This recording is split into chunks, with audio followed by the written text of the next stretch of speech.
This is the second episode in a special Meet the Designer series. I wanted to take a moment to introduce myself to the daydreamers, mischief-makers and restless souls that have found themselves here, and share the journey that I have taken to create Pixie and Bumble, the Isle of Neverwas and the Lost and Found Exchange. Chapter 2. Everything happens for a reason. I firmly believe that everything happens for a reason, even if we don't know what that reason is. Small things can make a big difference. For me, it was 2 buttons that changed everything. My mum and dad had been on holiday, and they had bought me 2 clock-faced buttons. I love Alice in Wonderland, and my parents thought I might like them. I don't remember how long I'd been holding on to these buttons, but my mum and dad thought I could make something with them. I love brooches and thought it might be fun to make them into a brooch. This was a small decision that changed the direction of my life. I started doing some research online, and I fell down the rabbit hole. I had discovered steampunk. Now, if you don't know what steampunk is, it is a reimagining of our society with future technology from a Victorian age. If you've ever watched the Sherlock Holmes films with Robert Downey Jr., well, that's essentially steampunk. I fell in love with the aesthetic and the creativity associated with steampunk.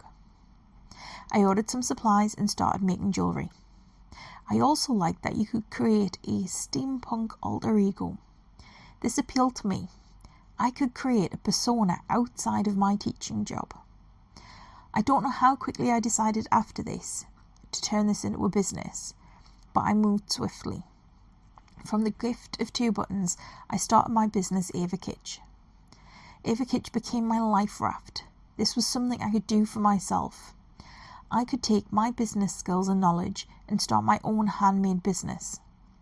There were different routes into selling my jewellery online, and I had my plan. I had my lifeboat. I had a new goal to focus on. I had the opportunity to take voluntary redundancy and thought long and hard about it. It was a difficult decision to make because I loved teaching, but I wasn't my best self. Once the decision was made though, a weight had been lifted from my shoulders. For the first time in a long time, I could breathe again, and I was excited for the future. I had a new goal to focus on. I left South Tyneside College with the plan of growing my handmade jewellery business into something financially viable that would support me and my family. The universe had other plans. The first thing that happened was an unexpected opportunity to do some work as a bookkeeper for a bathroom showroom. One of my colleagues at the time was getting her bathroom fitted and was talking to the owner. They needed someone for 6 weeks to help with the VAT return.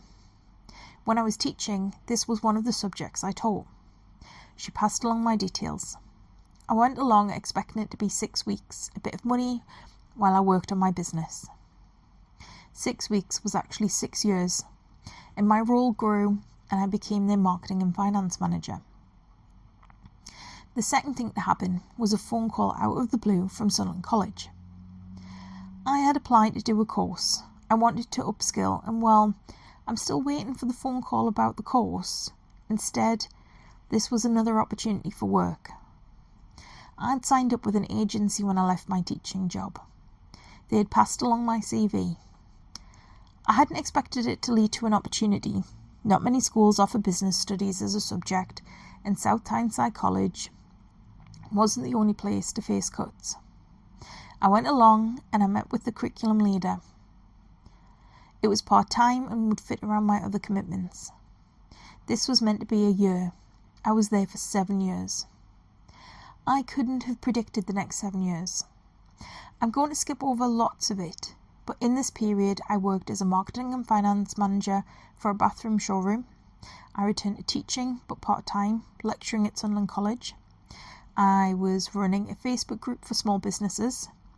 I was on the management team for the South Tyneside Business Forum. I was very briefly a director of a community interest company, and I still had Ava Kitsch, handmade by Ava, and by this point Travelling Ava. This was all happening at once. I was spinning a lot of plates, and listing all of those things has actually worn me out. I don't know how I was doing all of these things. I was growing my skills and experience, I was meeting lots of people, and making new discoveries and connections all of the time. I am getting better with professional boundaries, but often I go with my first instinct to say yes to an opportunity and figure out how it will work after. I am an overthinker in lots of areas of my life, but when it comes to work, I grab interesting opportunities as they come along. Trusting the universe, trusting that I'm in the right place at the right time. Ava Kitsch had been my life raft. It had been my goal that I could focus on. I was having a lot of fun with it, but it was hard to do things consistently, especially when I'd stretched myself so thin. I love to learn new things. Elizabeth Gilbert talks about following small moments of curiosity. I love this idea and have embraced it through my journey. After all, what is a journey without a bit of sightseeing? I love to discover new things, and when I started Ava Kitsch, I was learning all the time. Not just how to run a business, social media marketing and online selling bits, but also more about my craft. I started Ava Kitsch with 2 buttons, but Pixie and Bumble started with 2 free crochet hooks I got with a craft magazine. My mum has tried to teach me to knit many times over the years. I love the idea of knitting, but it didn't feel comfortable and required more concentration than I'm capable of. Crochet, though, was different. It is quick to learn and so versatile. The crochet hook became my magic wand. Once I'd mastered a few stitches, I realised it was repeating patterns, sequences of stitches and numbers to create textures and shapes. I started to design my own patterns for simple accessories and added Made by Ava to my jewellery business. 4 years after starting Ava Kitsch, Travelling Ava was born. I had been designing simple accessories, mostly scarves, and teaching myself to crochet and write crochet patterns. I had an idea stuck in my head. I thought it would be fun to try making a doll, a mascot for Ava Kitsch, something cute for my Instagram. This took a lot of trial and error, and I made a few dolls before the idea in my head became a reality. The moment she was finished, I knew she wasn't a mascot. I can't remember where the travelling part of her name came from, but I knew in my heart she was an adventurer and explorer. She started coming on adventures with me, days out to places. She went on holidays with friends and family. I was trying new things and visiting new places by myself and becoming more independent again.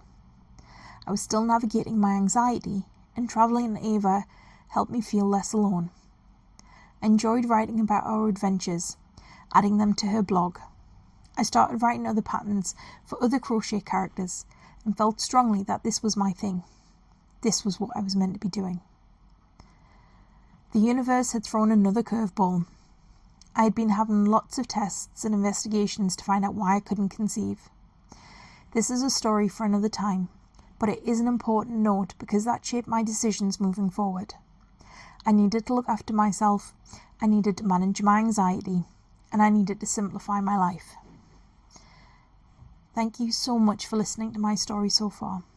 It continues next week with chapter 3. Take care, daydreamer.